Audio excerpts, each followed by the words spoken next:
هل أتاك حديث الغاشية وجوه يومئذ خاشعة عاملة ناصبة تصلى نارا حامية تسقى من عين آنية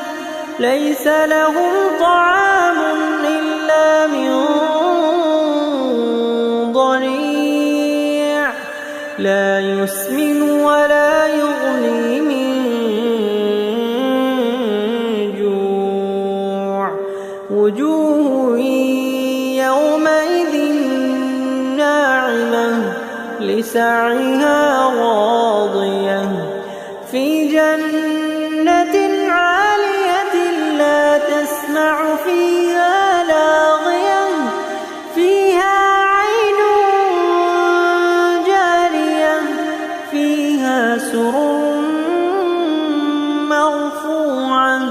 وأكواب موضوعة ونمارق مصفوفة وزرابي مبثوثة أفلا ينظرون إلى الإبل كيف خلقت